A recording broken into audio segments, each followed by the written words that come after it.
রাজশাহীতে উজ্জ্বল নামের এক ব্যক্তির বিরুদ্ধে বিভিন্ন মুদিখানার দোকান থেকে জোরপূর্বকভাবে বাকি সহ নগদ টাকা নেওয়ার অভিযোগ উঠেছে। বিস্তারিত জানাচ্ছিলেন মোহাম্মদ আরিফ মাতব্বর, রাজশাহী থেকে ব্যুরো চিফ। অভিযান নিউজ টিভি, সাথে আমি আছি আলিফুর ইসলাম সোহান। রাজশাহীর মহানগরীর উজ্জ্বল নামের এক ব্যক্তির বিরুদ্ধে বিভিন্ন মুদিখানার দোকান থেকে জোরপূর্বকভাবে বাকি সহ নগদ টাকা নেওয়ার অভিযোগ উঠেছে।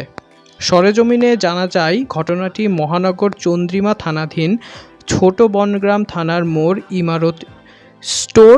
সেই দোকান থেকে বাকি সহ আরও নগদ টাকা ভয়ভীতি দেখিয়ে জোরপূর্বকভাবে এই পর্যন্ত ৫৮,০০০ টাকা নিয়ে নেয় উজ্জ্বল।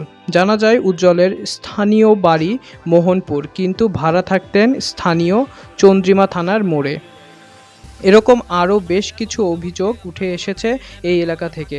বিষয়টি কোনো চক্র কিনা তা প্রশাসনকে খতিয়ে দেখার জন্য বলেছেন এলাকাবাসী।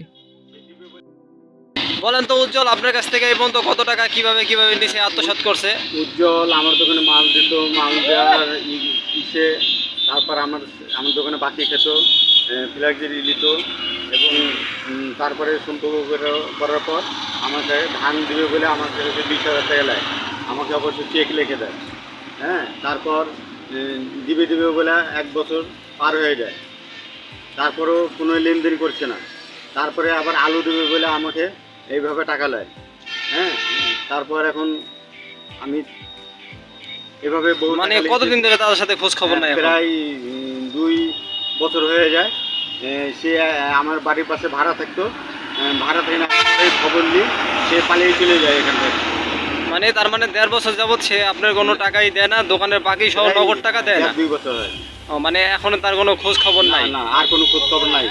সে দিবে বলে আজ বহুদিন ধরে আমাকে ঘুরেছে এবং আমার সাথে আর কোনো ফোনে যোগাযোগ নাই তার সাথে।